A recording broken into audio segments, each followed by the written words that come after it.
Hey, welcome back to my channel. I'm Coach Louis Stockley and this is Operation Dream Big. My goal with this channel and with my program and with my life mission is to teach you how to climb that mental mountain that you will need to climb if you're going to gain the mindset that you need to make your dreams happen. That's where dreaming big comes in. There's mosquitoes biting me, so you're going to see me smack some mosquitoes around. So I hope that doesn't bother you. Today is Father's Day. I don't know when you're gonna see this, but this is gonna be relevant to you no matter when you watch.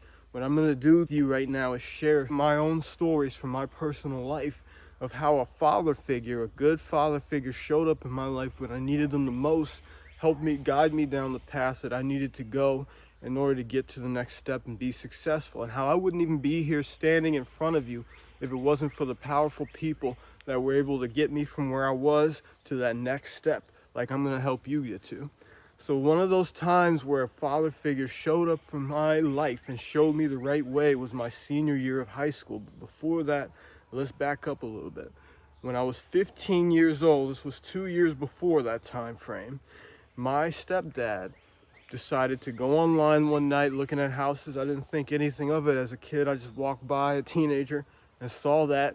Didn't think much of it until a week later when his bags were packed and he was out. He was online buying a house for himself.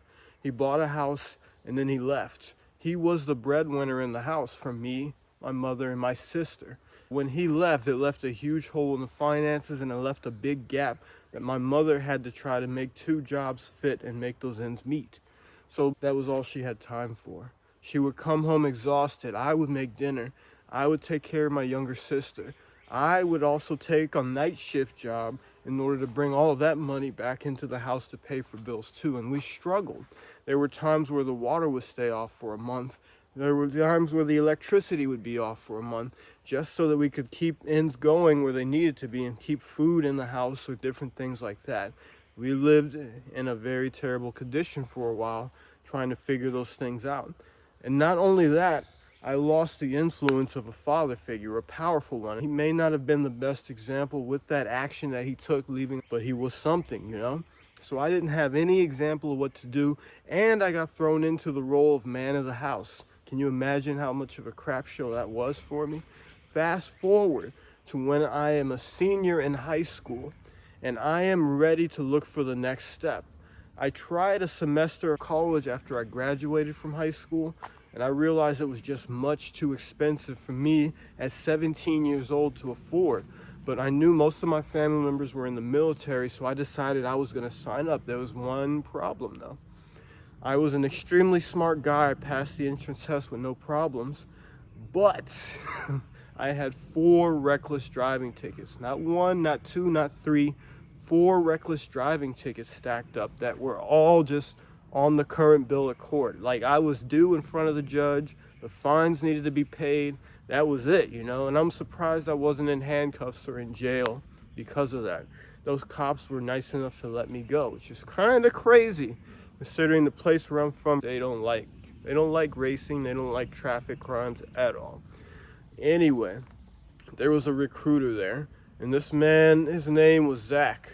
That's what I called him anyway.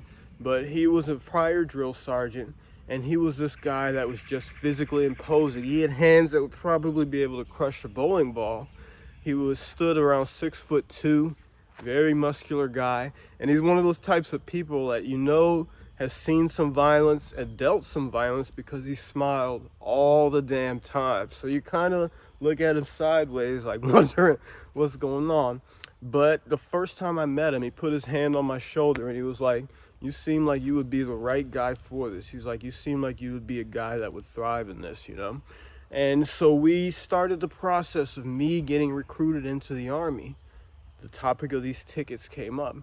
Now, this recruiter could have disqualified me right then and there for those tickets, but he saw something in me. So he gave me what I call that come to the truth talk, where he said, "Is this something that you're going to do again? Is this going to be a problem for you going forward? Just honestly saying, don't BS me. What are you going to do with your future?" What he was really trying to figure out is if he should put everything he has into making sure I can move on to the next step. If he can be that mentor that can help me out with resources and guidance. And I said, this is it for me. You know, I can't go back home. That is not the place for me anymore. I need to live my own life, and I need to be able to support myself, and everything else was in front of me in the military. So he said, okay. He said, get dressed in whatever you have, the best clothes you got. Let's go. We're going to the courthouse. So guess what we did? He got dressed in his, what I call Class A uniform. I'll try to put a picture up if I can find it. His Class A dress uniform, decked out with medals, got his Ranger tab and all that stuff on, you know.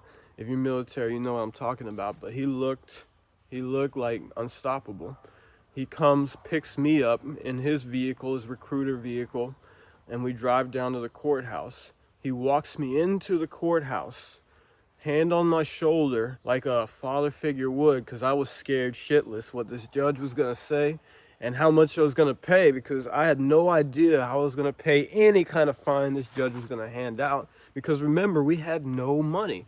Here's another kicker. My mom had no idea I had all those tickets. So I'm like freaking out, like, oh my God, she's going to find out what's going to happen, you know, blah, blah, blah. And so we walk in front of this judge. He does all the talking. He tells the judge, look, this young man is extremely smart, extremely gifted. This is his score on that ASVAB test, which is the entrance test to the military. He said he scored extremely high and he has a lot of potential, and he's expressed to me that he's serious about this. Could you do me a favor and cut his fines in half and leave it at that? No charges, nothing else. Just let this young man pay the fines and go on his way and join the military.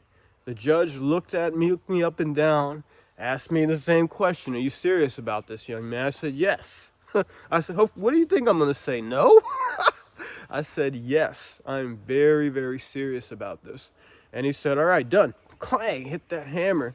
I must have been sweating bullets because my armpits were like soaked and all that stuff. And hand on my shoulder, I'll never forget the feeling of that. He just walks me out again. We go over to the booth in the courthouse, and I know the price of it, and it was high. And I'm like, I have no fucking idea how I'm going to pay this. But I haven't told him anything yet. But somehow he already knew. Isn't that crazy? He knew it. So what he ended up doing was pulling out his card, and he paid those fines for me. He paid the fines for me. And if he hadn't done that, there was no way I was going to be able to make that cost, you know. I wouldn't have been able to join the military. Everything would have stopped right there. And I knew it.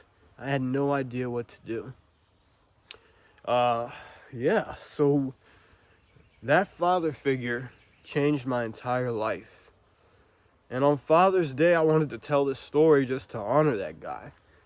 I literally have forgotten his name. I still remember his face and the smile. But one day, maybe he'll see it. Maybe he won't. But I hope that this story, for you, if you're a father out there, shows you that sometimes what you do is fucking priceless. And you may feel like you're not being appreciated enough, like all the effort you put in to provide and protect and support and guide is not being appreciated or reciprocated. But understand that this is what comes with the territory, man. I have to learn, and I have to appreciate myself. I have to have that inner purpose and code in myself to show up and be that father figure, and you do too. And we have to be brothers and show up for each other and be able to say, I'm proud of you for what you did, man. I'm proud of the father that you are. We shake hands and we keep moving forward, and we're successful, and we keep the generations of successful kids going as well. It's up to us to break that loop, that terrible loop where these fatherless children grow up to do terrible things. What's the difference between those kids that didn't have father figures but did amazing things and those ones that didn't? It's because they found a village that also helped to raise them, or they had a strong mother who was somehow able to keep it all together and play both roles. But that is extremely rare. That is very, very rare. Oftentimes it's that there are different father figures that they find out in the community, at school, whatever they're doing, that showed up when they didn't have to, like that recruiter did for me, and took some steps to help a young man move forward in his life. I'm sure he thought nothing of it to pay that money to help me get in. But maybe in the end, you know, I hope it brought some karma, some amazing positive stuff back to him.